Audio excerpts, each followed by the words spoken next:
Bismillahirrahmanirrahim. Assalamualaikum warahmatullahi wabarakatuh. Perkenalkan, nama saya Mila. Saya dari Program Studi Hukum Ekonomi Syariah, Fakultas Syariah, Institut Agama Islam Sultan Muhammad Syafiuddin Sambas. Kali ini saya akan membuat video ataupun membuat cuplikan video terkait tentang tugas yang diberikan oleh dosen saya, yaitu Ibu Nur Samsiah MH, dengan mata kuliah Hukum Internasional. Kali ini saya akan membawakan materi tentang kedaulatan wilayah darat dalam perspektif hukum internasional, dan adapun dalam ruang angkasa dan ruang udara. Langsung saja, tidak berpanjang lebar, kita langsung masuk kepada materi yang akan saya bawa pada kali ini.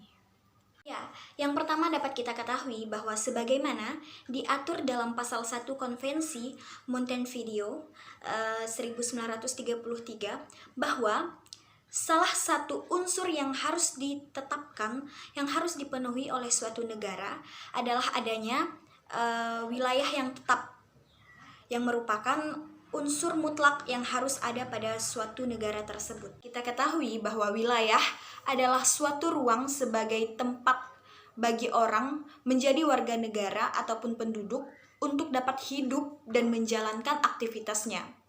Dalam sejarah kehidupan, umat manusia atau negara-negara yang kadang-kadang bisa muncul konflik yang disebabkan oleh masalah wilayah tersebut. Konflik ini antara lain bisa disebabkan karena keinginan untuk melakukan ekspansi ataupun untuk melakukan ekspansi wilayah, atau karena memang tidak jelasnya garis batas wilayah antara dua atau lebih negara tersebut. Jadi, sebagai salah satu permasalahan yang penting ataupun permasalahan yang urgent dalam hukum internasional, terdapat ketentuan-ketentuan hukum internasional terkait tentang wilayah batasan negara. Untuk apa? Untuk itu saya akan menjelaskan secara lebih rinci terkait tentang bagian dari hukum wilayah batas-batas negara tersebut. Masuk kepada materi yang paling inti, terlebih dahulu saya menjelaskan tentang hukum internasional. Apa sih hukum internasional itu? Hukum internasional adalah keseluruhan kaidah dan asas hukum yang mengatur hubungan atau persoalan yang melintasi batas-batas negara. Dengan demikian, hukum internasional tidak dapat dipisahkan dari adanya negara-negara. Sebaliknya, suatu negara hanya dapat berfungsi berdasarkan bentuk supremasi dari lembaga-lembaga pemerintahan dan secara eksternal dalam bentuk supremasi negara sebagai subjek hukum internasional. Konsep dari ruang berlakunya kedaulatan sebagai kekuasaan tertinggi terhadap suatu negara. Mengapa seperti itu? Karena dibatasi oleh wilayah negara itu. Sehingga negara memiliki kekuasaan tertinggi di dalam batasan wilayahnya. Langsung saja kita ke definisi daratan itu apa. Wilayah daratan itu adalah bagian dari daratan yang merupakan tempat atau kediaman ataupun pemukiman dari warga negara atau penduduk yang bersangkutan. Termasuk pula dalam wilayah daratan ini tidak saja permukaan tanah daratan, tetapi juga tanah di bawah daratan tersebut. Dapat kita ketahui ada 5 penambahan ataupun pengurangan wilayah daratan atau negara tersebut. Yang pertama, apa sih penyebabnya? Yang pertama itu adalah akresi, yaitu penambahan wilayah karena adanya perubahan geofisik bumi. Dapat kita ketahui seperti bumi ini bergerak dan dapat berubah-ubah, dan bentuknya dapat berubah-ubah. Jadi dengan adanya seperti itu dapat adanya perubahan pada geofisik bumi, pengurangan atau penambahan dalam wilayah tersebut. Yang kedua adalah cesi ataupun penyerahan. Ini adalah peralihan kedaulatan atas suatu wilayah, suatu negara ke negara lainnya dengan secara sukarela ataupun terpaksa.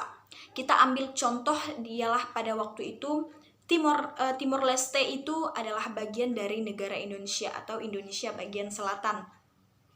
Tetapi pada 1999 Timor Leste ini memisahkan diri dari Indonesia dan membuat negara sendiri. Pada waktu itu namanya bukan Timor Leste tetapi Timor Timur. Pada 1999 Timur ini memisahkan diri dari Indonesia dan menjadi Timor Leste pada zaman sekarang. Itu adalah salah satu contoh cesi atau penyerahan peralihan kedaulatan atas suatu wilayah, suatu negara ke negara lainnya secara sukarela. Ketiga adalah occupation dan okupasi. Ini ialah penguasaan terhadap wilayah, terra, dan nullius. Yang keempat adalah prescription ataupun preskripsi, yaitu pelaksanaan kedaulatan oleh suatu negara secara de facto dan damai untuk jangka waktu tertentu, bukan terhadap terra nullius, melainkan terhadap wilayah yang sebenarnya berada di bawah kedaulatan negara lain, seperti itu. Kelima, yang terakhir adalah aneksasi, yaitu perolehan wilayah paksa yang membuat seperti dapat kita ketahui adanya pulau-pulau tertentu yang diambil secara paksa, itu adalah termasuk aneksasi. Biasanya masalah aneksasi ini akan berujung kepada penyerangan ataupun perperangan yang dimana perolehan wilayah itu diambil secara paksa oleh negara-negara tertentu. Selanjutnya adalah wilayah udara. Apa sih itu wilayah udara? Wilayah udara itu meliputi daerah yang di atas negara atau di atas wilayah darat ataupun laut teritorial suatu negara. Seperti misalnya segini, wilayah daratannya ini wilayah daratan kita, dan ini wilayah laut kita. Di atasnya ini ialah punya kita karena itu adalah wilayah udara kita. Dia hanya berada wilayah udara hanya berada di batas wilayah daratan dan wilayah laut yang kita punya. Meskipun begitu, ketika belum ditemukan kesepakatan mengenai tentang penentuan batas wilayah udara, beberapa ahli mencoba untuk menggali hukum lama yang berkaitan dengan ruang udara dan di masa pada Romawi dulu, yaitu dalam ketentuan itu disebut tentang cujus est solum ejus isque et colum et infinitum, yang artinya adalah barang siapa memiliki sebidang tanah maka juga memiliki pula apa yang ada di atasnya dan terbatas. Dan ketentuan itu menimbulkan suatu perbedaan pendapat yang hangat dan di antara para ahli hukum. Ialah saya ingin menjelaskan penentuan batas wilayah udara berdasarkan konveksi Chicago. Ada dua cara. Pertama adalah secara horizontal, yaitu setiap negara yang memiliki batas kedaulatan di wilayah udara secara horizontal ialah sama dengan seluas wilayah daratan negaranya.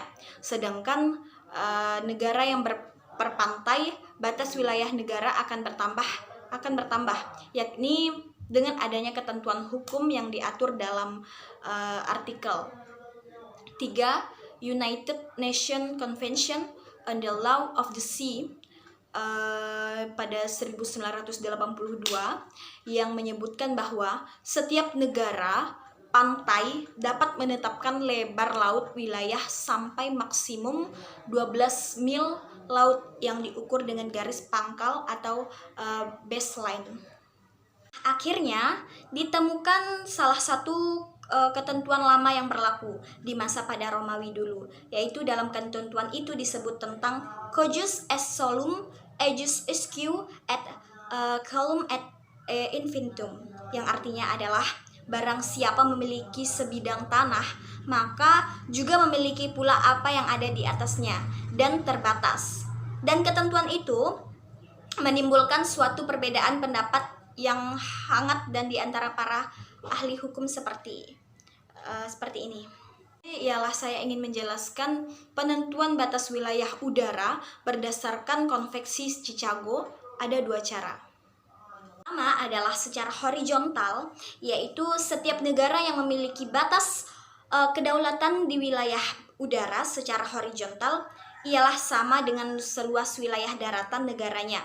Sedangkan negara yang berpantai, batas wilayah negara akan bertambah, yakni dengan adanya ketentuan hukum yang diatur dalam artikel 3 United Nations Convention on the Law of the Sea pada 1982 yang menyebutkan bahwa setiap negara pantai dapat menetapkan lebar laut wilayah sampai maksimum 12 mil laut yang diukur dengan garis pangkal atau baseline. Dan yang kedua adalah secara vertikal. Penentuan batas wilayah secara vertikal masih tetap menjadi permasalahan hingga sekarang. Karena seperti ada beberapa hal yang mungkin menjadi faktor tersebut, antara lain ialah perjanjian internasional, kebiasaan internasional, dan juga prinsip-prinsip hukum umum dan jurisprudensi internasional yang mengatur tentang batas kedaulatan wilayah udara. Secara vertikal itu belum ada. Iya, mungkin itu saja sekilas dari penjelasan saya terkait tentang kedaulatan wilayah perspektif hukum internasional dan juga ruang udara dan ruang angkasa tersebut. Kurang lebihnya saya mohon maaf karena memang saya masih belajar. Segala kekurangan datangnya dari saya dan segala kelebihan datangnya dari Allah Subhanahu wa taala. Saya berterima kasih kepada kawan-kawan yang telah sudi untuk menonton sedikit penjelasan terkait tentang materi yang saya bawa ini. Kurang lebihnya mohon dimaklumi. Jika ada kekurangan tolong ditambahkan saran dan saya butuhkan. Terima kasih. Wassalamualaikum warahmatullahi wabarakatuh.